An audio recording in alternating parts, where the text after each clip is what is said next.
Mercure fait toujours beaucoup parler de lui lorsqu'il rétrograde. Mais pour aujourd'hui, c'est fini. Mercure repart en marche directe maintenant, et l'esprit s'éclaire de nouveau. Vous écoutez l'épisode 7 de la saison 3 de la balade astrale. Et nous allons aborder cette reprise en marche directe de Mercure en Poisson. Je vous souhaite une très belle écoute, n'accrochez pas votre ceinture et ouvrez votre esprit.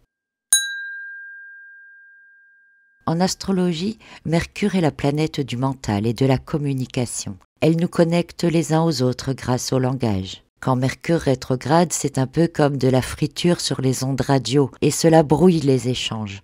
Entre ce qui est pensé, ce qui est dit, ce qui est compris, ce qui est répété, il peut y avoir un sacré écart. Aussi, quand Mercure rétrograde, il est bien plus avantageux pour nous d'utiliser son énergie vers notre intérieur, pour examiner en nous, ou pour revenir sur certaines choses qui ont été mal comprises ou mal intégrées.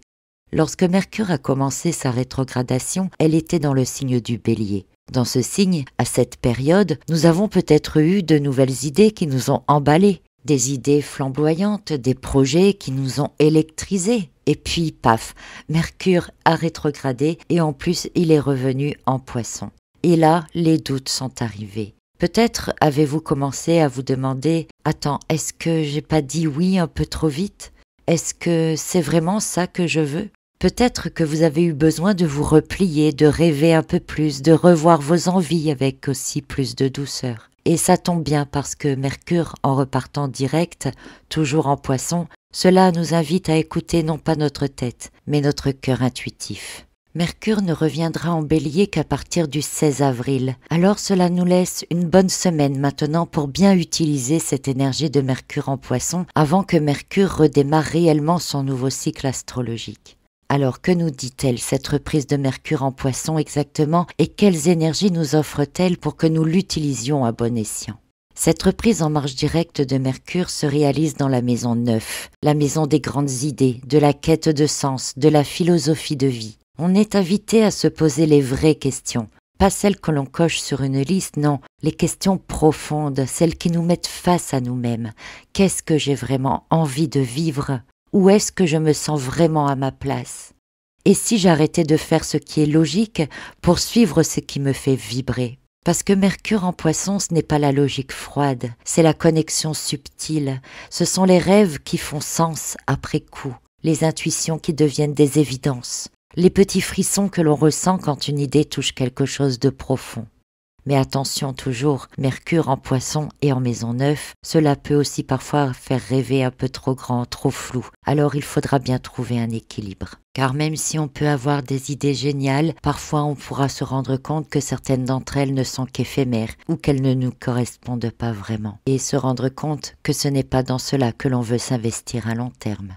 Mais si le mental de Mercure en Poisson peut parfois nous faire perdre pied avec la réalité, ou s'il plonge notre mental dans l'illusion, à l'inverse, il ne se trompe généralement pas quand il s'agit d'écouter notre petite voix intérieure, celle qui nous guide au fond, mais celle aussi que l'on a tendance à étouffer. En ce 7 avril 2025, au moment où Mercure a repris sa marche directe dans le signe des Poissons, il formait des configurations avec d'autres planètes. Tout d'abord, une conjonction avec Saturne, Vénus et Neptune.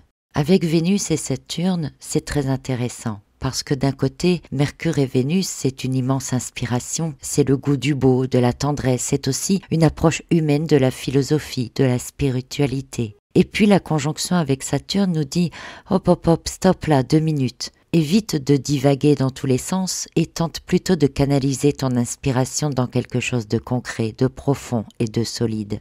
Alors cette conjonction, pendant les 8 jours à venir, nous rend capables de bâtir des ponts entre l'intuition et la rigueur, ou encore entre le cœur et le savoir. Nous sommes alors capables d'employer des mots justes avec bienveillance, être capables d'avoir la tête dans les étoiles ou dans le cœur, mais d'avoir suffisamment d'aplomb pour rester réaliste.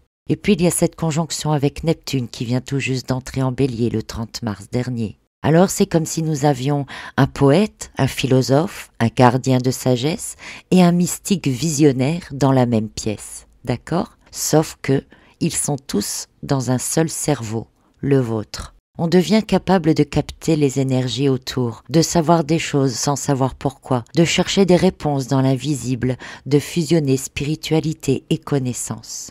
Le seul hic est de savoir rester suffisamment conscient pour faire la différence entre l'intuition claire et l'imagination qui divague.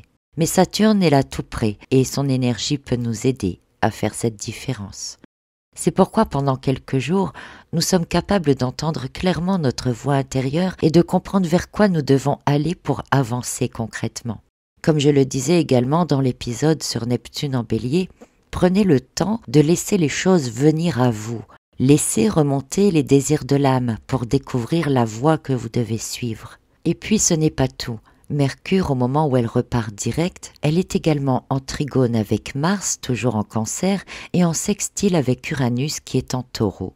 Alors notre Mercure ici, intuitif, connecté, est aussi associé à l'action de Mars et à la fulgurance d'Uranus. Ce n'est plus qu'un esprit mystique, mais une véritable machine à idées, sensible et brillante, capable d'agir dans la matière. On peut avoir des intuitions fulgurantes, des envies de sortir du cadre, et surtout, on est capable de suivre cette inspiration par un geste concret. Peut-être que vous aurez juste l'élan d'envoyer un message, de changer un petit truc dans votre quotidien, pourquoi pas. Mais ce petit quelque chose, même si c'est vraiment un petit quelque chose, pourrait tout changer. Ça serait comme l'effet papillon, si vous connaissez.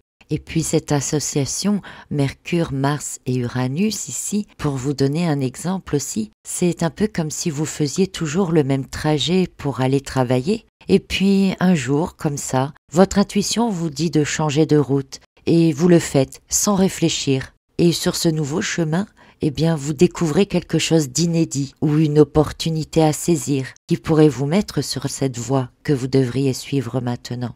De plus, le lien avec Uranus et la proximité de Neptune et de Saturne, nous sommes vraiment capables d'originalité, d'innovation, de bon sens aussi. Alors pour résumer cette marche directe de Mercure en Poisson, pendant les 8 jours à venir avant qu'il ne rentre en Bélier, nous avons les énergies suivantes. Une grande inspiration structurée, une pensée charismatique, une pensée en lien avec les désirs de l'âme, une pensée branchée à l'invisible, capable d'agir avec douceur tout en sortant des sentiers battus. Alors, au cours des 8 prochains jours, c'est un peu comme un portail de transmission qui pourrait déterminer vos actions pour les prochains mois. Aussi, je vous invite pendant ces 8 jours à venir à surtout vous laisser surprendre, à oser changer une habitude, même une toute petite habitude. Même si c'est momentané, juste pour une fois, juste pour voir ce qui change, juste pour voir s'il y a d'autres choses à découvrir,